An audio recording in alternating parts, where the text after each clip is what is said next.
예수 우리 왕이여 이곳에 오소서. 보좌로 주여 임하사 찬양을 받아주소서. 주님을 찬양하오니 주님을 경배하오니 왕이신 예수여 오셔서 좌정하사 다스리소서. 온 땅이여 여호와께 즐거이 부를지어다. 기쁨으로 여호와를 섬기며 노래하면서 그 앞에 나아갈지어다. 여호와가 우리 하나님이신 줄 너희는 알지어다. 그는 우리를 지으신 자시오 우리는 그의 것이니 그의 백성이요 그의 기르시는 양이로다. 감사함으로 그 문에 들어가며 찬송함으로 그 궁정에 들어가서 그에게 감사하며 그 이름을 송축할지어다. 대저 여호와는 선하시니 그 인자하심이 영원하고 그 성실하심이 대대에 미치리로다. 아멘. 전능하사 천지를 만드신 하늘 아버지를 내가 믿사오며 그 그 외아들 우리 예수 그리스도를 믿사오니 이는 성령으로 잉태하사 동정녀 마리아에게 나시고 본디오 빌라도에게 고난을 받사 십자가에 못 박혀 죽으시고 장사지 사흘 만에 죽은 자 가운데서 다시 살아나시며 하늘로 오르사신 하나님 우편에 계시다가 저희로서 산자와 죽은 자를 심판하러 오시리라.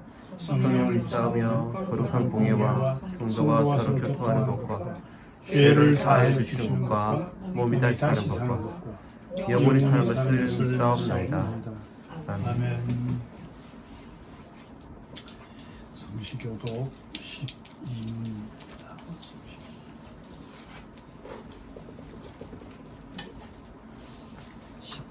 13문. 성시교독 13문.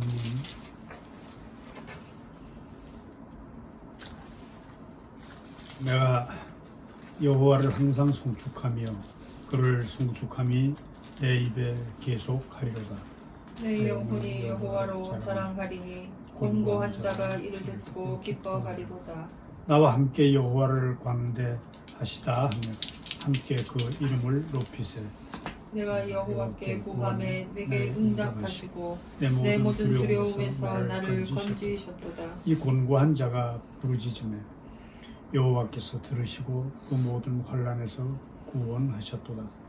여호와의 사자가 주를 경외하는 자를 둘러 진치고 저희를 건지시는도다. 너희는 여호와의 선하심을 맛보아 알지어다. 그에게 피하는 자는 복이 있도다. 너희 성도들아 여호와를 경외하라. 저를 경외하는 자에게는 부족함이 없도다. 젊은 사자는 궁핍하여 줄일지라도 여호와를 찾는 자는 모든 좋은 것에 부족함이 없으리로다. 아멘. 생각하고 찬송가 31장.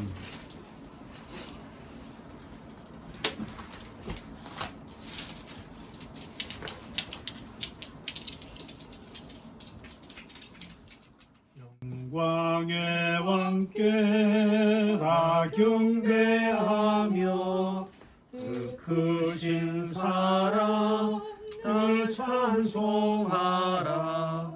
영원히 방패요 또 산성이신 그 영광의 주를 다 찬송하라. 능력과 은혜 다 찬송하라. 그 옷은 햇빛 그 집은 궁창 큰 노랫소리로 주노하시고 폭풍의 날개로 주 달리신다. 저 아름답고 놀라운 일이 그득한 이 땅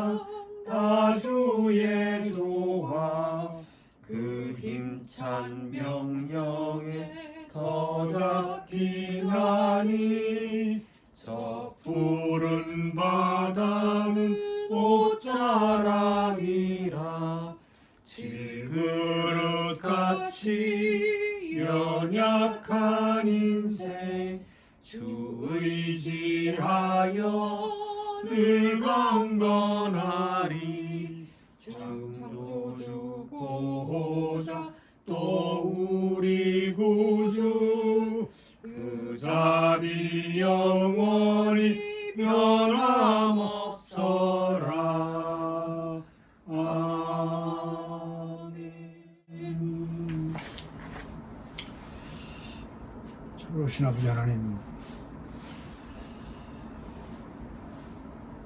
은혜와 영광을 주께 돌립니다. 저희들이 그간 주님 앞에 바르게 헌신하지 못한 까닭에 이 전 세계적으로 어려운 질병을 통해서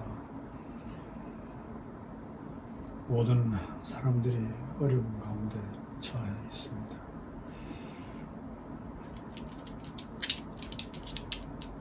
견디고 나가는 게 어렵다. 것 외에도 이 사건을 통해서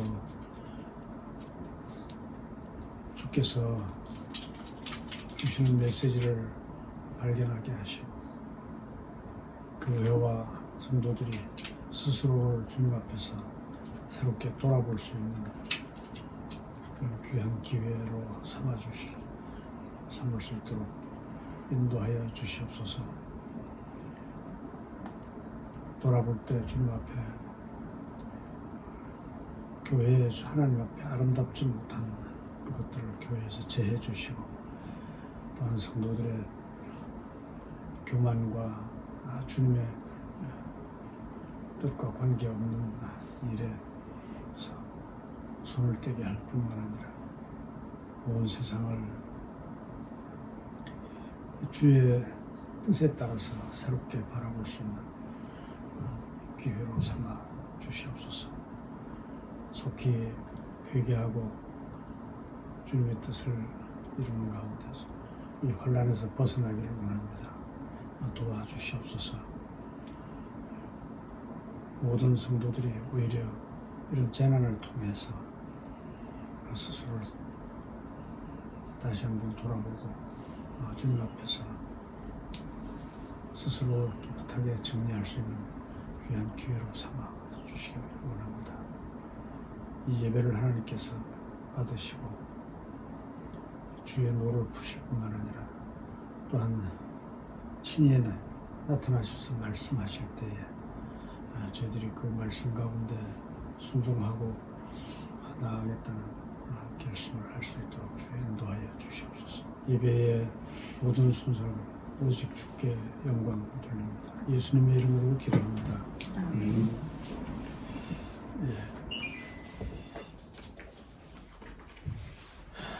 하나님의 말씀은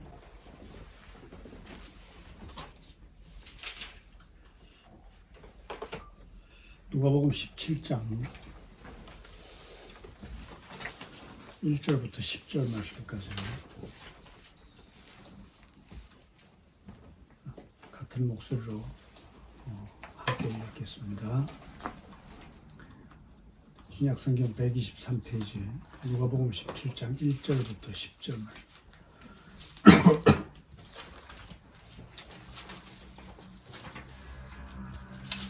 예수께서 제자들에게 이르시되 같이 읽겠습니다. 예수께서 제자들에게 이르시되 실족해 하는 것이 없을 수는 없으나 있게 하는 자에게 바로다.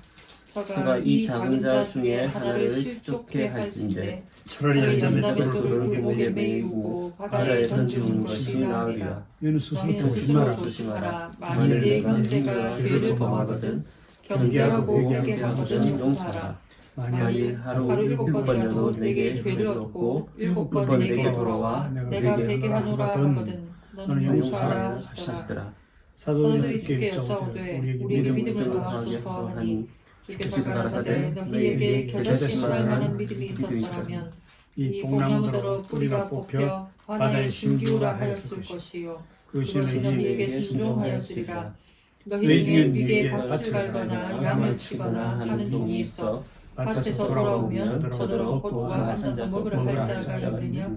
도리어 저더러 내 먹을 것을 예비하고 띠를 띠고 나의 먹고 마시는 동안에 수종들을 들고 너는 그 후에 먹고 마시라 하지 않겠느냐? 명한 대로 하였다고 종에게 살해하겠느냐? 이와 같이 너희도 명령받은 것을 다 행한 후에 이르기를 우리는 무익한 종이라 우리의 하여야 할 일을 한 것뿐이라 할지니라. 아멘.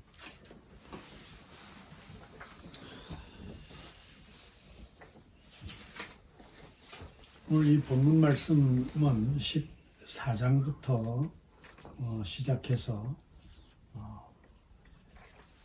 제자는 어떤 사람이며 제자는 어떤 삶을 살아야 하느냐에 대해서 계속 해서 말씀해 오시다가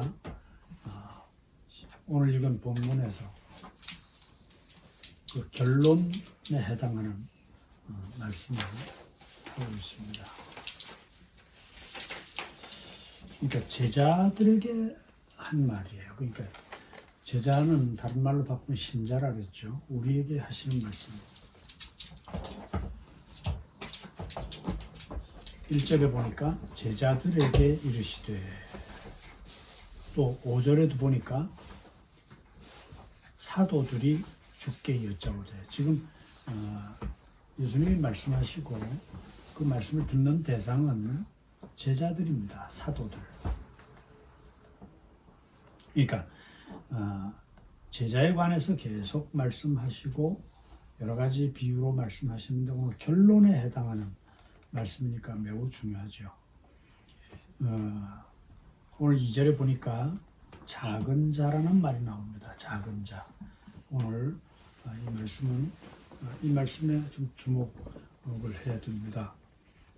제자를 여러 모양으로 불렀지만 오늘은 여기 특별히 작은 자로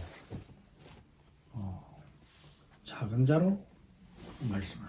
제자는 작은 자로 살다가 작은 자로 생을 마감하는 사람이다.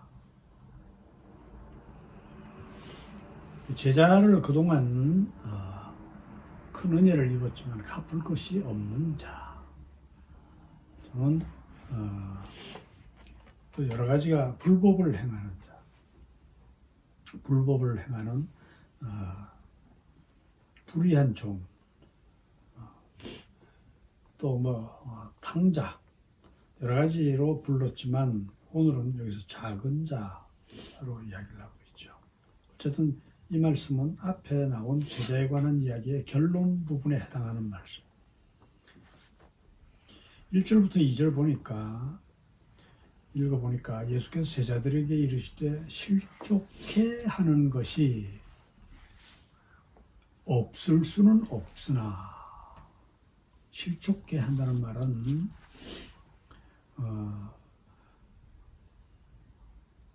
어떤 실수를 한다는 그런 뜻이 아니고요. 원어를 보면은 실족해 하는 것은 어떤 사람이, 믿는 사람이 예수를 떠나게 만드는, 신앙을 버리고 떠나게 만드는 것을 말합니다. 실족해 하는 자. 어떤 사람이 예수 믿고 있는데 어떤 이유에서든지 그를 예수 믿는 자리에서 떠나게 만드는 것. 이것이 없을 수는 없으나 하는 말이 무슨 말이에요? 있다는 말이에요? 없다는 말이에요? 우리가 살아가다가 제자로서 사는 삶 속에서 이런 일이 반드시 있다는 얘기입니다. 실족해 하는, 제자가 예수를 잘 믿게 하는 일 말고도 예수를 떠나게 만드는 일을 하는 실수를 할 수 있다는 거예요. 없을 수는 없겠으나 이런 경우는 실족해 있게 하는 자에게는, 그러니까 끝까지 그를 실족해 하는 자에게는 이게 엄청난 큰 화가 된다는 것입니다. 우리 신자가 사는 동안에 다른 사람을 예수께 인도하는 것도 중요하지만 그거는 못하더라도 예수를 떠나게 만들어서는 안 된다는 얘기예요. 더군다나 없을 수 없다는 이 말은요, 신자들 삶 속에서 다른 사람이 신앙을 떠나도록 만드는 그런 일이 반드시 있다는 얘기입니다. 이 상당히 한 컴플렉스가 되는데 우리한테는요. 그런데 더 두려운 것은 저가 이 작은 자 중에 하나를 실족해 할진대, 실족이라는 뜻을 내가 앞에 얘기했죠. 예수를 떠나게 만들 때, 신앙을 버리게 만들 때 차라리 연자맷돌을 그 목에 메이우고 바다에 던지우는 것이 나으니라. 여기 연자맷돌은 우리 한국 사회에서 있는 그런 맷돌이 아닙니다. 아주 큰 돌을 당나귀나 말이 이렇게 돌리는 아주 큰 돌이에요. 그 이방 사람들이 사형제도에서 그 큰 바위 같은 돌을 매달아가지고 바다에 던지는 그런 사형제도가 있었는데, 그렇게 하는 게 차라리 낫다 이 말이죠. 예수를 믿던 형제를 예수를 버리게 만드는 자는, 예수를 떠나게 만드는 자는 작은 자 중에 작은 자, 보잘것없는 자라고 하더라도 실족해 한다고 하면은 연자맷돌을 그에게 메워서 바다에다 던지우는 일보다 더 악하다.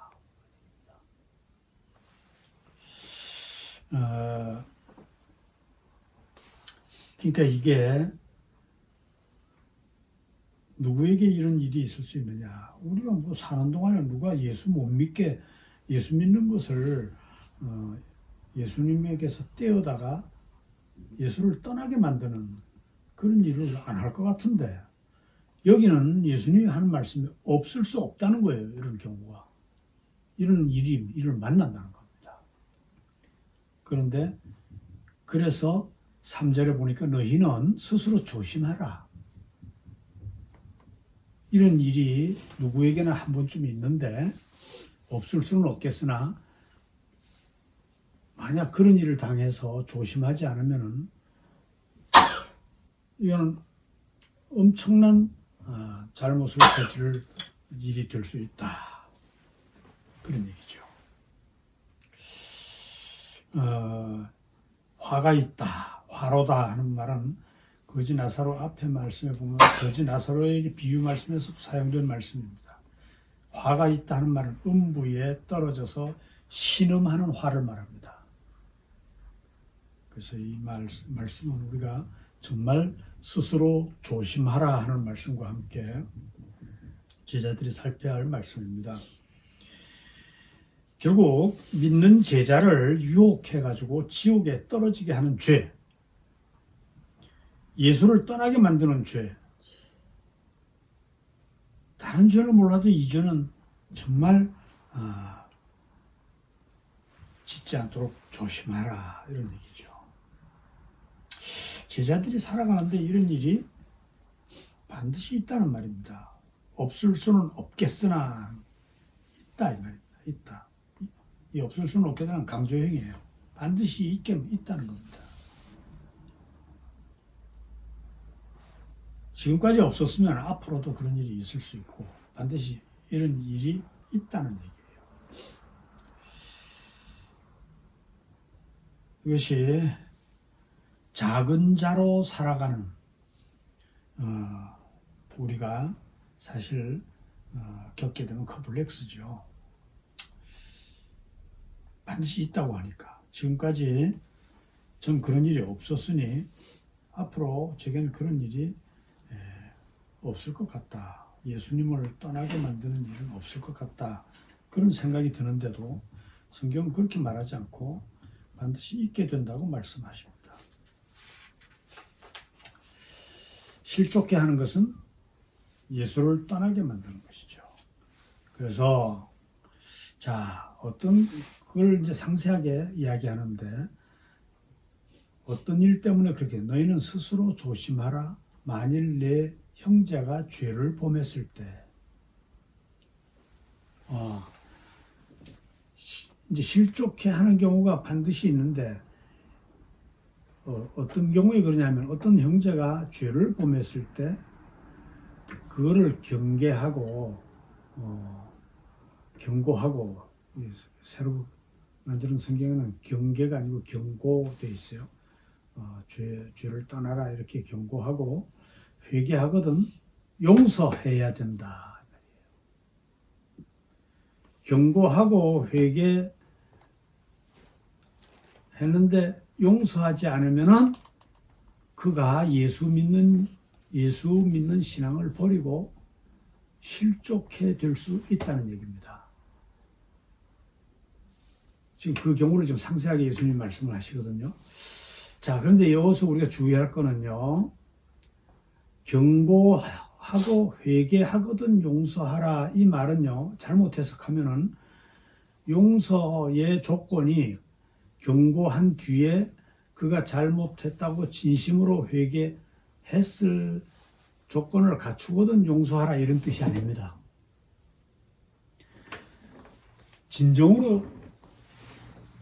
진정으로 회개를 하는 것 같으면 용서해라. 말하자면 그의 회개가 진정성이 있을 때 회개하라 이런 뜻이 아니에요. 그냥 진정성이 있든지 없든지 형식적으로도 그냥 회개 잘못했다 이렇게 이야기하면은 진짜냐 진짜 아니냐 따지지 말고 그 형식적인 것 같은 마음이 들더라도 용서하라는 뜻입니다. 이 병행 구절에 보면은요 70번씩 7번이라도 용서해라. 그러니까 여기서 중요한 거는요 우리가 그를 용서하는 조건이 경고하고 회개했기 때문에 그 회개가 진실하다고 여겨졌을 때 용서하라 이런 뜻이 아니에요. 그 용서의 조건이 아니에요. 이 말씀이 그래서 어렵습니다. 이 말씀이. 4절에 보니까 만일 하루에 7번이라도 내게 죄를 얻고 7번 내게 돌아와서 내가 또 잘못했다 이렇게 하거든. 이게 한번 보세요. 하루에 이게 유대 습관의 하루라는 것은 한정된 숫자를 말하는데 하루에 7번씩이나 같은 잘못을 또 하고 와서 또 잘못했다 하고 또 2번째 와서 하고 3번째 와서 또 그러고 4번째 와서 또 그러고 7번이란 말은 숫자의 7번의 뜻이 아니고 무한정을 얘기합니다. 무한정. 이게 사실상 진정으로 회개했다고 보이지 않잖아요.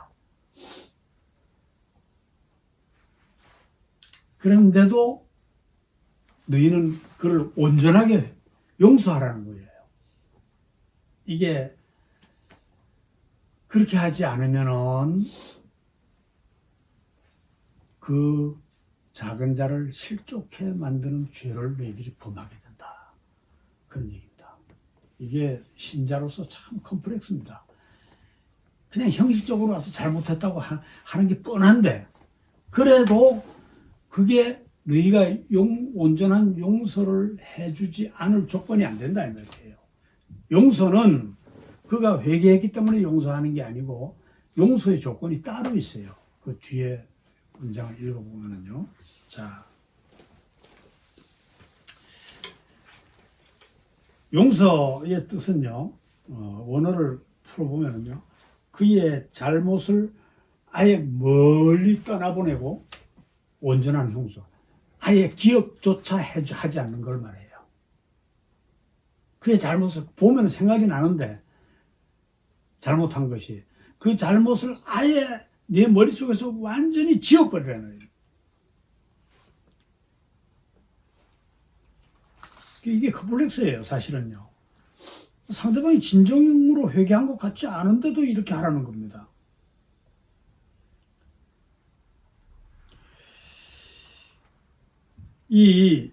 여기서 회개에 대해서 우리가 조금 상세하게 살필 필요가 있는데요.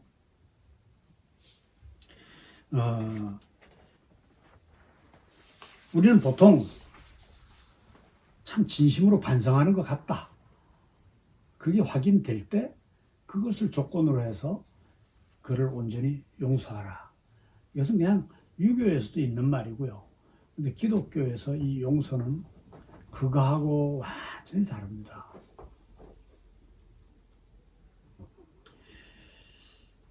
자, 근데 그게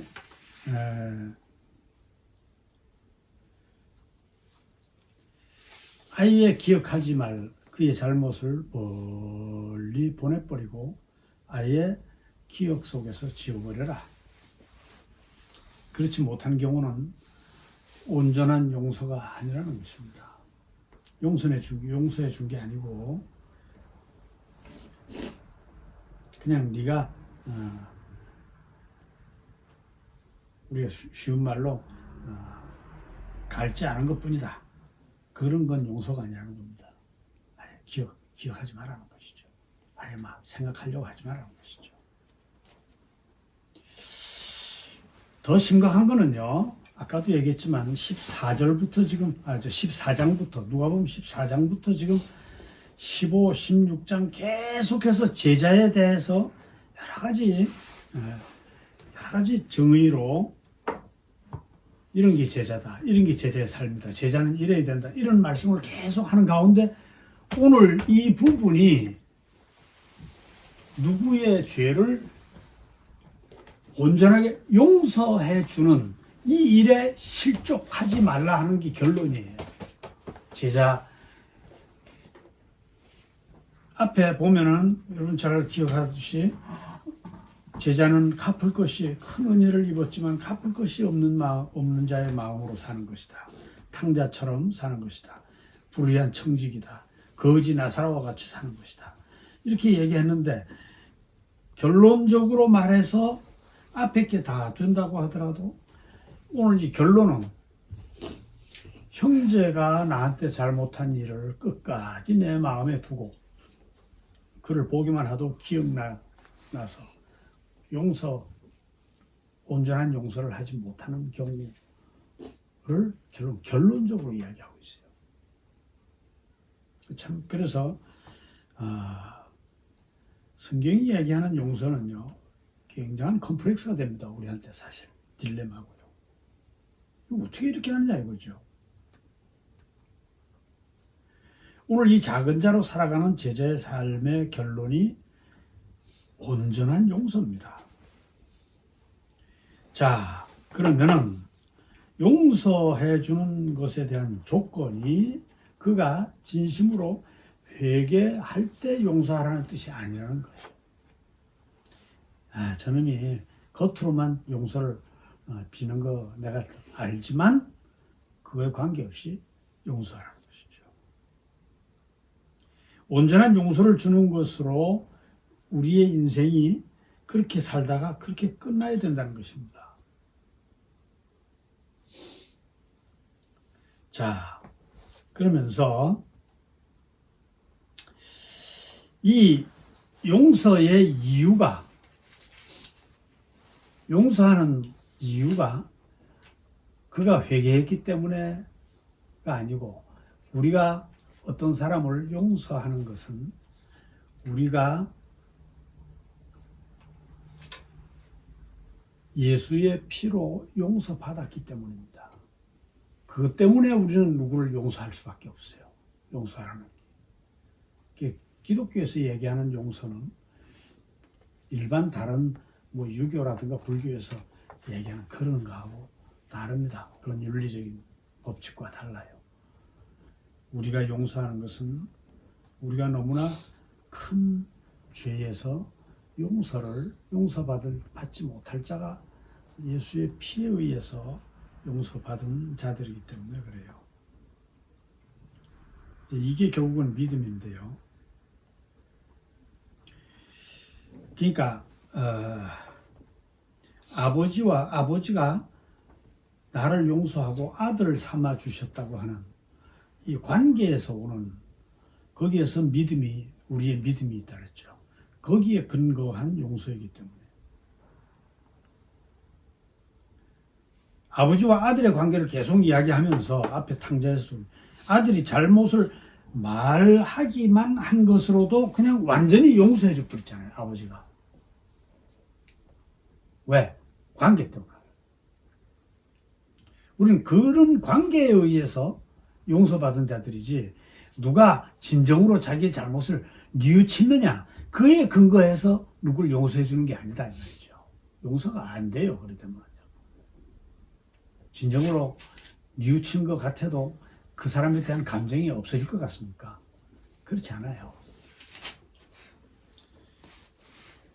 우리가 누구를 용서해야 한다는 이유는 아버지가 나 같은 자를 아들 삼아주시고 아버지와 아들 관계를 삼아주시 예수의 피에 독생자의 피에 의해서 우리의 모든 허물을 다 용서해 주시고 아들을 삼아주신 아버지와 아들 관계에서 온 믿음 때문에 그렇습니다. 거기에 근거해서 우리는 온전한 용서, 풍성한 용서를 해야 한다 하는 것이 제자의 삶에 대한 이야기를 계속 해오시다가 이게 결론이에요. 결론. 앞에 게 다 돼도 이게 안 되면은 아직 제자로서의 삶을 사는 게 못 된다는 것이죠. 하늘 아버지의 우리를 향한 마음이 그렇기 때문에 거기에 근거해서 용서를 하는 거지. 그가 진정으로 자기의 잘못을 회개했느냐, 뉘우쳤느냐 이런 거 따지는 게 아니다 이 말이죠.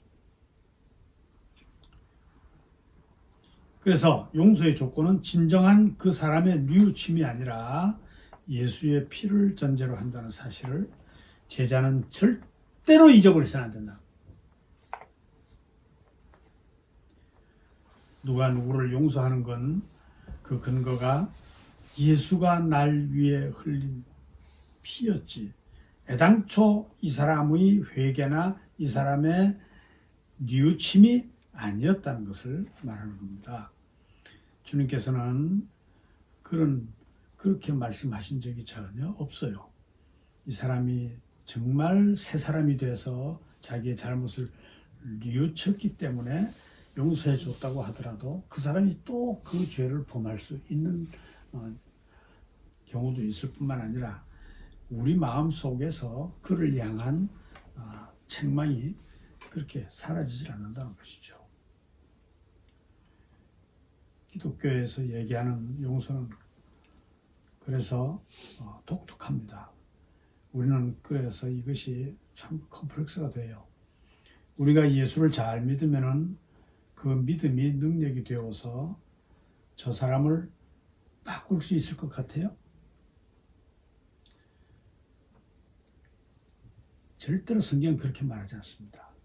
우리가 예수를 잘 믿고 내 믿음이 좋아지면 믿음의 능력이 되어서 어떤 사람을 변화시킬 수 있다? 절대 사람은 사람을 변화시킬 수가 없습니다.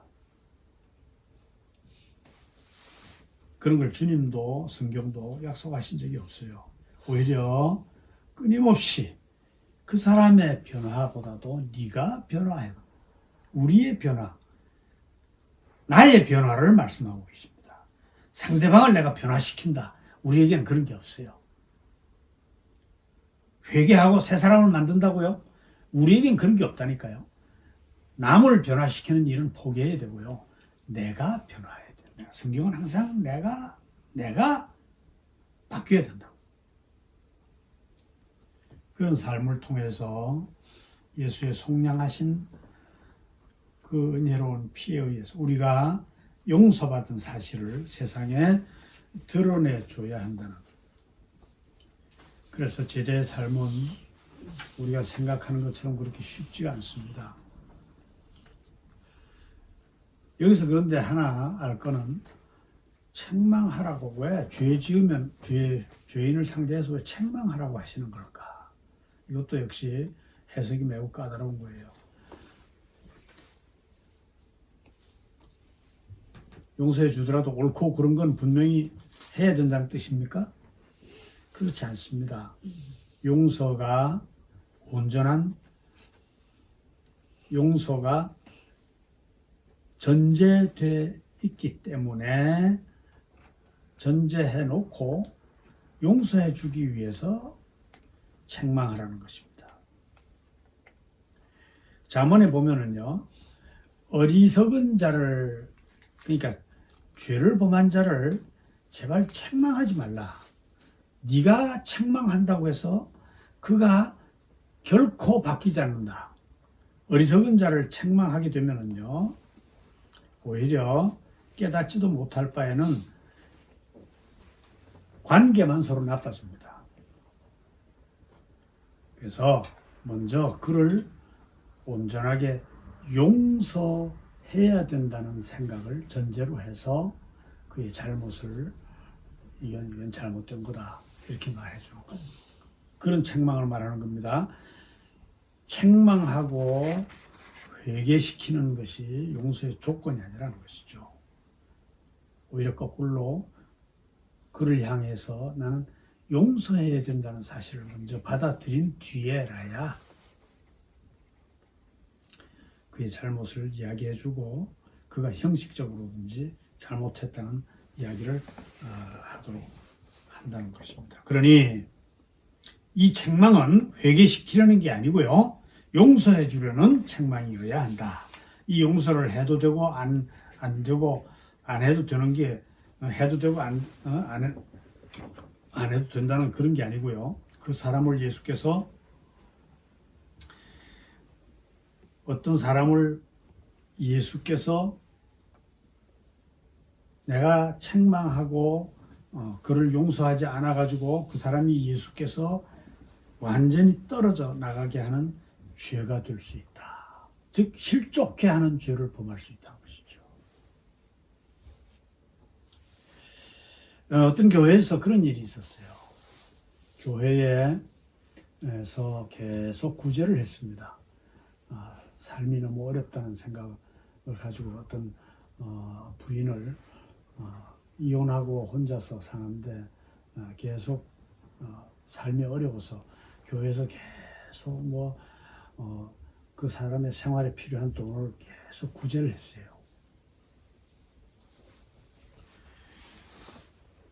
그래 하다가 어쩌다 구제하는 일이 끊어져 버렸어. 아니면 다른가 하여튼 그 실제 있던 일인데 그 부인이 무엇을 조그만 사업이라도 하나 할 수 있는 미천을 교회에다 요구를 했던 것 같아요. 내가 맨날 이렇게 도움만 받고 살 수 없으니까 좀 목돈을 좀 주셔서 내가 무엇을 좀 하라. 근데 교회가 아마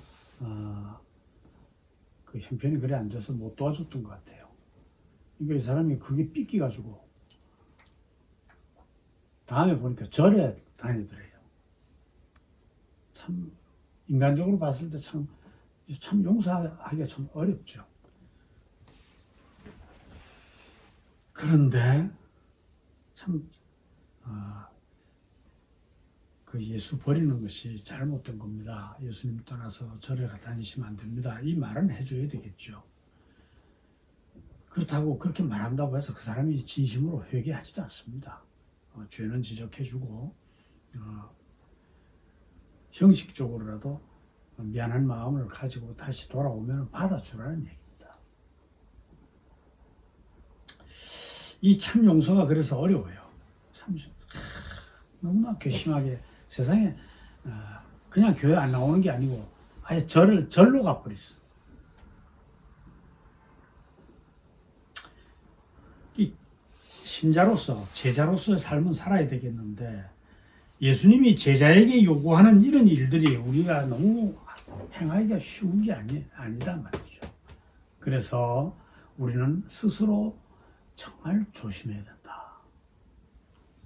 너무너무 괘씸해서 그 사람에게 어떻게 그렇다고 해서 절에 갈 수가 있느냐고. 당신은 저주받을 거다. 너무너무 그동안 구제하고 보살핀 게 너무 괘씸해가지고 그렇게 이야기했더니 영영 돌아오지 않다는 것이죠. 물론 또 돌아올란지 안 돌아올지 더 살아봐야 알겠지만 어쨌든 예수를 떠나게 하는 실족하게 하는 죄를 우리는 범할 수 있다는 얘기입니다. 없을 수 없겠으나 이랬거든요. 반드시 우리한테 이런 경우가 온다는 겁니다. 용서하기가 너무 어려워요, 사실. 그러나 스스로 조심해서 온전한 그의 행위를 보지 말고 형식상으로라도 미안한 생각을 가지고 잘못했다는 말을 하거든 그냥 그걸 받아들이고 온전한 용서를 해라. 그의 잘못을 내 머릿속에서 지워버려라. 왜? 우리의 용서는 어떤 사람이 뉘우치고 온전하게 돌아왔기 때문에 용서해 주는 것이 아니고 우리는 예수 그리스도의 피 때문에 우리가 큰 죄를 용서받은 그 사실에 근거해서 그것 때문에 우리가 용서하는 것이기 때문에 그가 뭐 반성을 했는지 아닌지 그런 거 따지지 말아야 말이죠. 그래서 참 이게 조심해야 돼요. 제자가 훌륭한 업적을 하나님 앞에 가져오지 못하더라도 적어도 실족하는 작은 자를 실족게 만드는 죄는 범하지 말아야 된다는 것이죠. 그러니까 책망하고 회개했기 때문에 용서하는 게 아니라 용서를 할 것을 전제로 할 것 아니면 아예 책망도 회개도 기대하지 말아야 되죠. 용서 안 해줄 것 같으면. 이 말씀은 정말 우리가 생각할 때 불가능해 보입니다.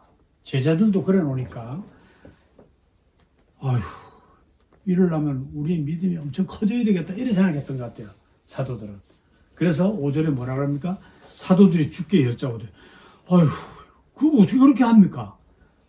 주께 여짜오되 우리에게 믿음을 더하소서. 이 말은 무슨 말이냐면 지금 주님이 하시는 그 말은 우리가 도저히 행할 수가 없습니다. 그 행할 수 있는 믿음을 우리가 더 많은 믿음을 우리가 더 깊은 경지의 믿음에 들어가게 해 주십시오. 그렇게 할 수 있도록. 우린 도저히 안 되니까 지금 이 상태로. 자, 그래서 주께서는요. 여기서 이 제자들이 우리 생각과 똑같아요. 이거 진짜 조심하긴 하라고 하는데 이거 제대로 실천하기가 참 어렵잖아요. 그러니까 제자들조차도 이건 진짜 큰 믿음이 있어야 되겠구나. 그래서 주님께 아마 그렇게 말씀드렸던 것 같아요. 근데 여기 우리가 하나 알 거는요. 믿음에 대해서 우리가 오해하는 거예요. 믿음을 어떤 양으로 생각해요. 어떤 크기, 큰 믿음, 작은 믿음, 이렇게 어떤 양으로 생각하는 제자는 그렇게 생각하고 있는 것 같아요. 그러니까 믿음은 그런 게 아닙니다. 믿음은 크냐, 작으냐, 깊으냐, 얕으냐 하는 그런 양으로 제자들은 생각하고 있는 것 같은데, 요새 소위 얘기해서, 어떤 사람은 기도하니까 귀신이 안 떠나던데, 어떤 사람이 기도하니까, 저 사람은 믿음이 소위 해서 영빨이 센갑다. 그렇지 않아요. 믿음은 그렇지 않다는 얘기입니다. 제자들은 믿음을 어떤 내공의 크기, 어떤 수양을 통해서 얻는 양의 개념으로 착각하고 있습니다. 예수님께서 여기서 그래서 겨자씨 얘기를 하는 것이죠. 겨자씨가 너가 봤을 때 크냐? 그렇지 않다는 것이죠. 겨자씨 속에 뭐가 있다는 것이죠? 겨자씨 속에 생명이 있기 때문에 그 본질 때문에 그런 거지. 겨자씨가 커서 그렇게 11m 되는 크기로 그렇게 자라느냐 이거죠. 나무가, 겨자나무가. 우리는 쉽게 얘기해서 흔하게 교회에서 어떤 문제를 놓고 금식하고 철야 기도하고 이래서 어떤 믿음의 양을 깊이 있게 하고 크게 하면은 뭔가 이루어낼 것 같다. 어떤 능력을 받아서. 그렇게 알고 있는 사람이 너무 많아요. 교회는요. 그래서 무슨 문제가 있으면 막 싸들고 산에 올라가서 금식하고 철야 밤에 잠 안 자고 철야 기도해가지고선 능력을 받으려고 한단 말이죠. 그거 엉터리입니다. 그렇게 생각하면 안 돼. 믿음은 오늘 여기에서 너희는 왜 자꾸 믿음의 크기와 양을 얘기하느냐. 그래서 주님은 그렇게 작은 겨자씨를 이야기하고 있는 것이죠. 겨자씨가 커서 그런 게 아니라 겨자씨 속에 있는 본질이 문제다. 본질. 믿음의 본질이 중요하다는 거예요. 믿음이. 어디에서 온 믿음이냐 이거죠. 어디에서 온 믿음.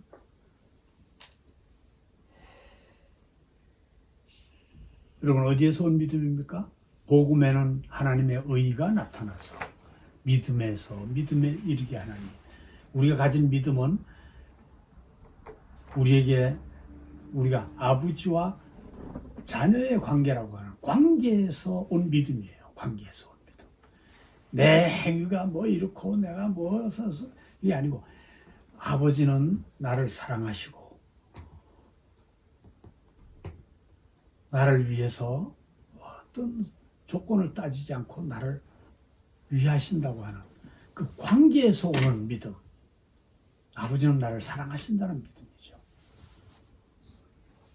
그게 복음에 나타나는 의예요. 그거에 근거한 믿음. 즉 믿음이 크냐 작으냐가 문제 아니고 가짜 믿음이냐 본질을 가지고 있는 네가 가지고 있는 믿음이 뭐냐 이거지. 산에 올라가서 오랫동안 수양 생활을 해서 얻어진 무슨 그런 거냐. 그런 게 아니다 이 말이죠. 믿음의 본질은 하나님이 나의 아버지고 그가 나를 아들 삼아주시는 그래서 그분은 나를 사랑하신다. 어느 정도로 독생자를 십자가에 내줄 만큼 사랑하시는 관계다 이 말이죠. 거기에서 온 믿음이 그 본질이 중요한 믿음이 크냐 작으냐 철야를 몇 번 하고 뭐 금식을 얼마나 했냐 그런 데서 뭐 영빨이 세주고 그런 믿음이 아니고 믿음은 그 겨자씨가 크지 않잖느냐 그렇게 작지만 양에서 오는 것이 아니고 그 안에 들어있는 생명력 본질 그게 뽕나무를 11m나 자라요.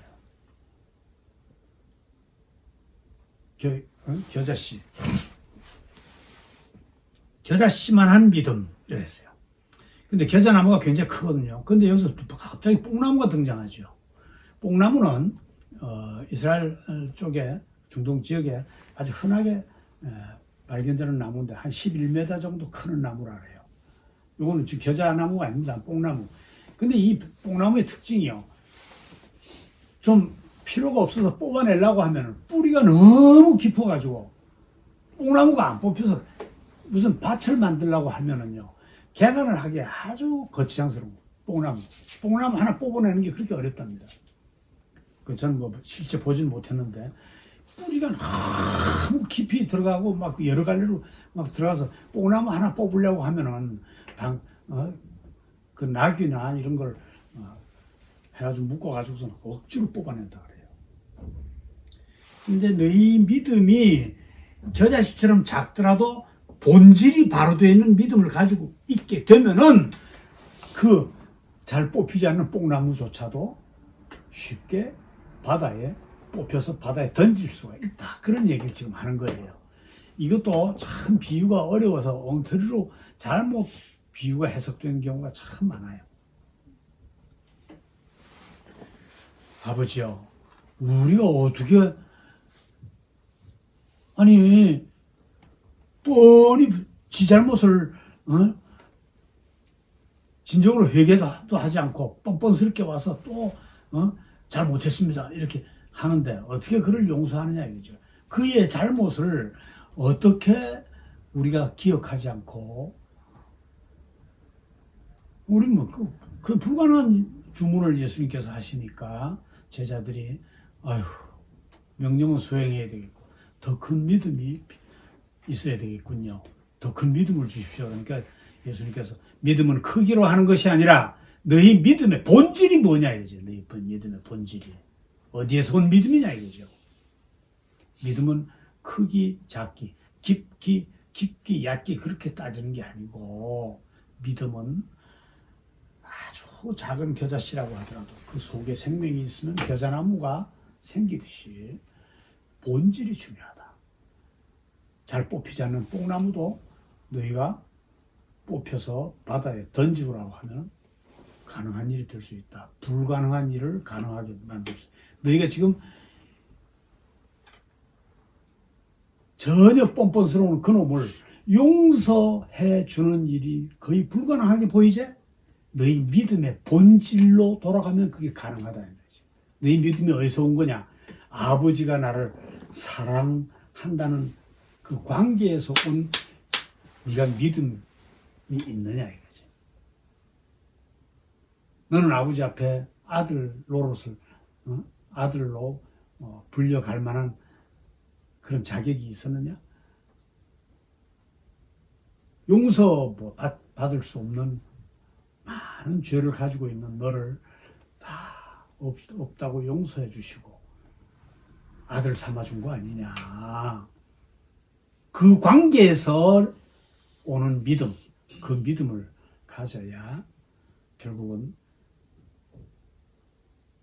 어떤 사람을 온전하게 용서해 줄 수 있다는 얘기입니다. 역으로 얘기하면은 용서가 도저히 안 되는 사람은 아직 이 믿음이 본질이 제대로 이 믿음의 본질에 문제가 있다는 얘기입니다. 참 그렇게 해도 참 어렵죠, 사실은요. 그래서 우리는 뽑는 게 불가능한 뽕나무 뽑는 게 불가능한 만큼 누구를 온전하게 용서하는 삶을 살기가 매우 어렵다는 얘기를 하는 것이죠. 그러나 너희 믿음의 본질이 어디 있었는가? 어디에 근거한 믿음이냐? 그것을 다시 한번 돌아보게 되면 그게 가능해진다. 그런 얘기죠. 쉽게 얘기하면. 그죠? 뽑을 수 없는 뽕나무에 그게 믿음이 있으면 본질을 갖춘 본질이 제대로 된 가짜 믿음이 아닌 본질이 바로 잡힌 믿음이 있으면 가능하다. 그런 얘기가. 그 믿음에 그러니까 그 믿음은 그 크기나 양이 얘기해요. 하나님과의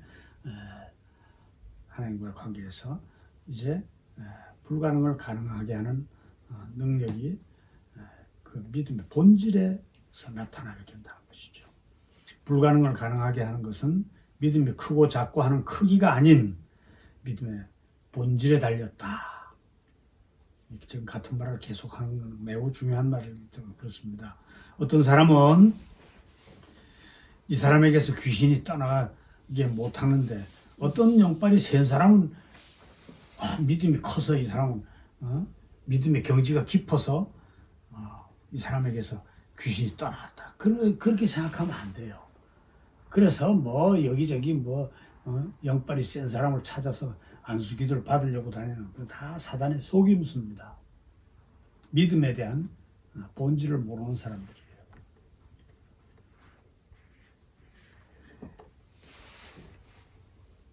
진정 기적을 우리가 경험하고 싶다면, 불가능한 일을 가능하게 하고 싶다면, 우리 삶에 간단없이 나타나는 없다고 말할 수 없는 일들, 이럴 것을 우리 삶 속에 마치 만나는 뽕나무, 그런 뽕나무들을 뽑아내려면 믿음이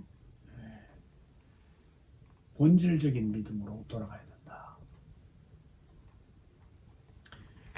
용서, 그것도 뽕나무 뽑는 것보다 더 어려운 것이죠. 사실은 어떻게 보면은요. 누가복음 14장으로부터 시작해서 오늘 이 17장 결론에 이르기까지 사실은 제자의 삶은 믿음의 본질이 바른 믿음을 가진 자로서 살아가라는 얘기로 결론을 맺고 있는 것이죠. 하나님과 제자와의 관계, 그것에 근거해서 주님을 철저히 의지하는 것, 거기에서 나옵니다. 그럴 때 우리는 불가능해 보이는 산을 옮길 만한 믿음으로도 발전할 수 있다는 것이죠. 오늘 나타난 작은 자, 탕자, 또는 갚을 길이 없는, 큰 은혜를 받았지만 갚을 길이 없는 자의 마음, 이것도 중요하고, 아무것도 가진 게 없는 나사로, 거지 나사로와 같은 그런 것으로 상징되는 제자의 삶, 그런 것들이 다 작은 자입니다. 작은 자.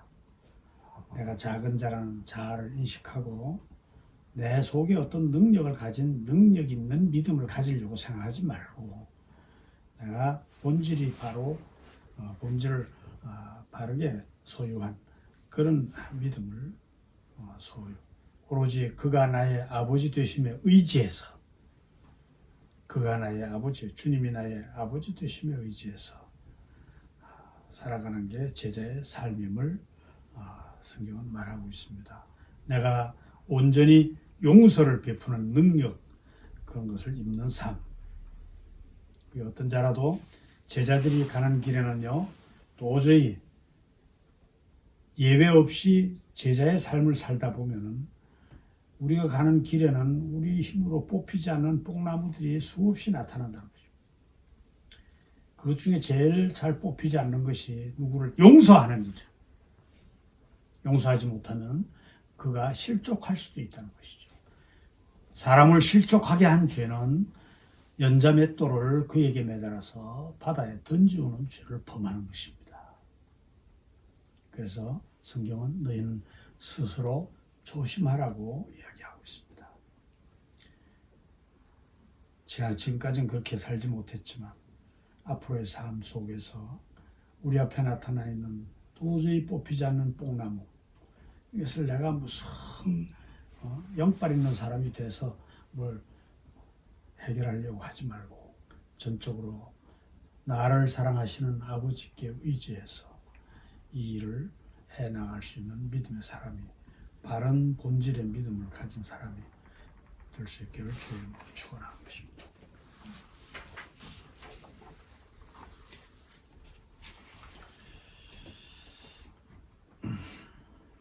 잠시 기도하겠습니다.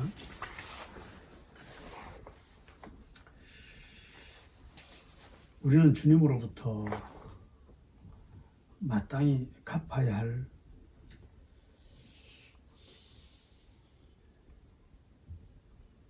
은혜와 빚이 있는 사람들입니다.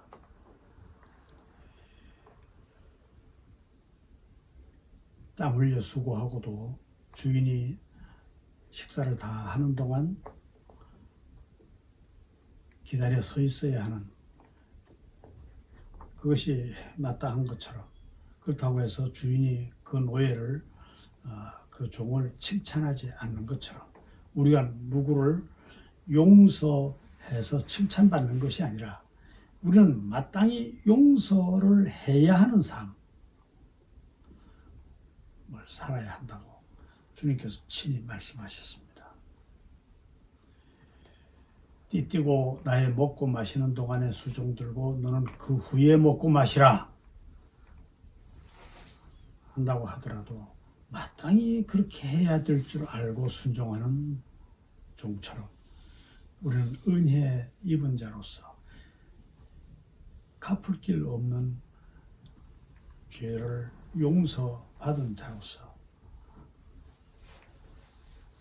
어떤 사람이라고 하더라도 그를 그냥 내 마음속으로 내 의지를 가지고 형식적으로 용서하는 것이 아니라 온전히 용서할 수 있는 삶을 살아갈 수 있게 해주시옵소서. 우리의 의지와 우리의 능력으로는 마치 잘 뽑히지 않는 뽕나무 같은 존재라고 하더라도 이 일을 가능하게 하시는 것은 본질적인 믿음으로 돌아가서 내가 어떤 상태에서 죄를 용서받고 내가 아버지의 아들로 살게 되었는가를 생각하면서 용서받은 자로서 온전한 용서를 베풀며 사는 참으로 본질이 바로잡힌 믿음을 가진 제자 되기를 원합니다. 도와주시옵소서. 어려울 때마다 뽕나무가 잘 뽑히지 않는다고 불평하고 그렇게 할 것이 아니라 나를 불가능한 일을 하게 하시는 아버지께 전적으로 의지해서 아무것도 할 수 없는 거지 나사로와 같은 마음을 가지고 작은 자로서 주님만 의지하면서 우리 삶 속에 나타나는 많은 뽑히지 않는 뽕나무들을 훌륭하게 뽑고 길을 계속할 수 있는 그런 삶을 살아갈 수 있도록 주여 도와주시옵소서. 예수님의 이름으로 간절히 기도하옵나이다. 아멘. 찬송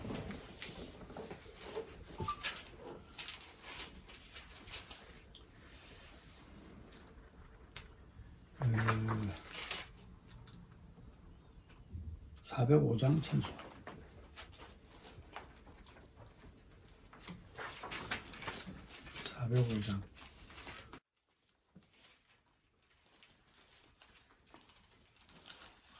나 같은 죄인 살리시 주의 놀라와 잃었던 생명 찾았고 광명을 얻었네. 큰 죄악에서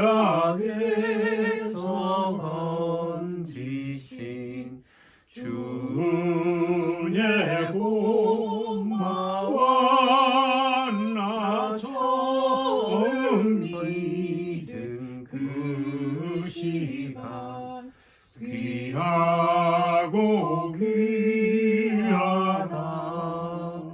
이제껏 내가 산 것도 주님의 은혜라. 또 나를 장차 본향에 인도해 주시리. 거기서 우리 영원히 주님의 은혜로 해처럼 밝게 살면서 주 찬양하리라.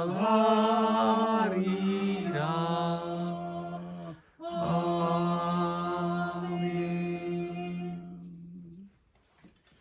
지금은 우리 주 예수 그리스도의 은혜와 하나님 아버지의 만거하신 사랑하심과 성령의 위로하시고 안전한 곳으로 인도해 주시고 뿐만 아니라 모든 질병에서 쾌유케 하시는 보존하시는 은혜가 여기에 예배하는 사랑하는 우리 자녀들과 북살리 교회 후에 지금부터 영원까지 함께 임할지어다. 아멘.